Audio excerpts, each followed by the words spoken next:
We're going to cover ground manners.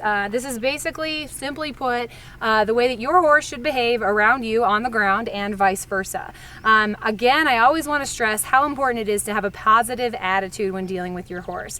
If you're in a bad mood, don't get in the round pen because it's probably going to have some disastrous results and set you back further in your training than you'd like. So today, again, we're just going to talk about some ground manners and proper etiquette when you and your horse are on the ground.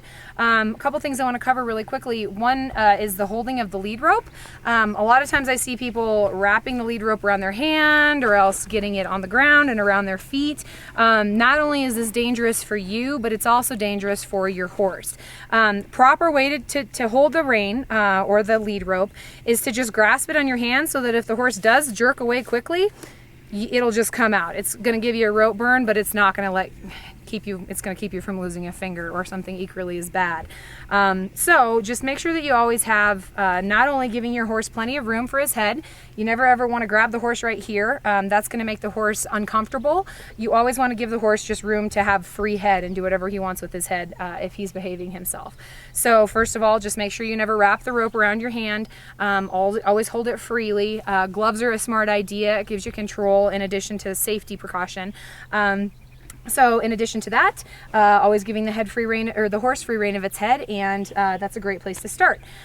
So as you can see, Prairie's pretty relaxed. A lot of indicators of how she's relaxed is her head is lowered, her positioning of her eyes, if you're paying attention to that.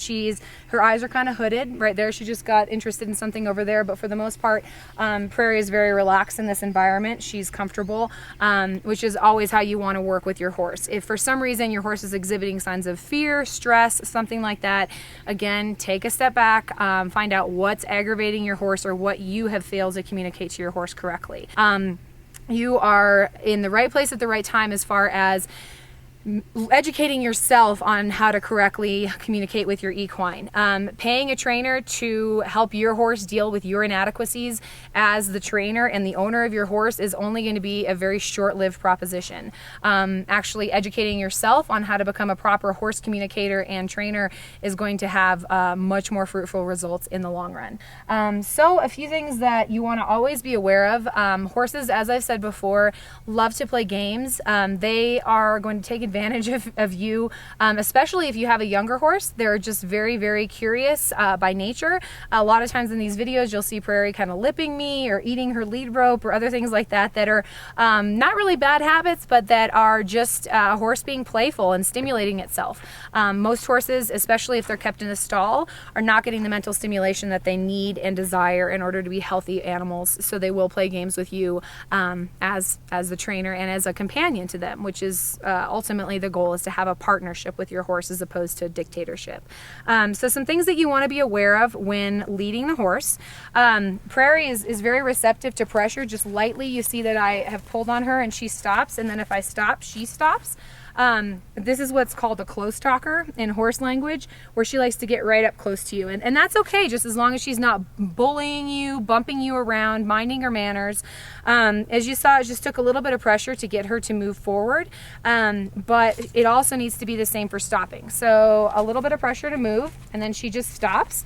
You want to make sure that your horse gets that.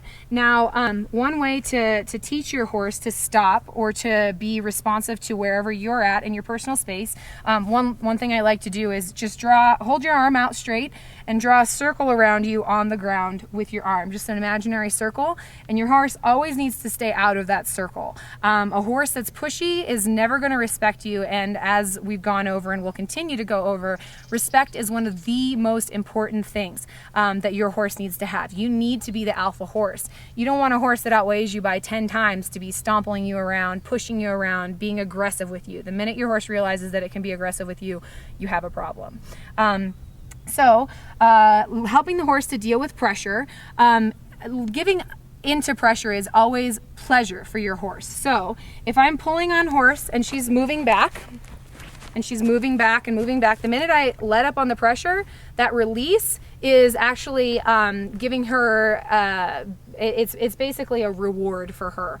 So because horses are the opposite of mules, they're pressure based. So bumping her to get her to move back, and she moves back, and now I've taken away the bumping, but she's still moving back. that is because she is trained well.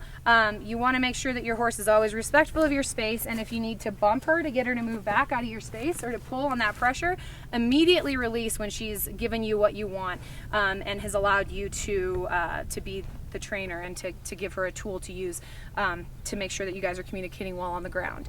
I know that I keep talking about this all the time, but it is the key to success with your equine training. And it's horse communication, being able to read your horse's body language. So we've talked a little bit about this, but I want to talk a little bit more about it just because when you're on the ground, you need to be completely aware of this. It should be a fun process. It is a process, and it's going to take time for both you and your horse. But some things that will help you to easily pay attention to what your horse is doing and where his manners are at on the ground are as follows.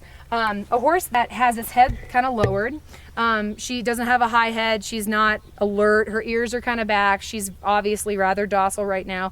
These are all signs of release in a horse. Other things that you can look for, deep breaths, licking of the lips, these are also signs of release in a horse. So if you're working with the horse, you've been working through some tough material and you see these types of signs, these are all very positive signs that the horse is respecting your space and that you're having good communication with the horse.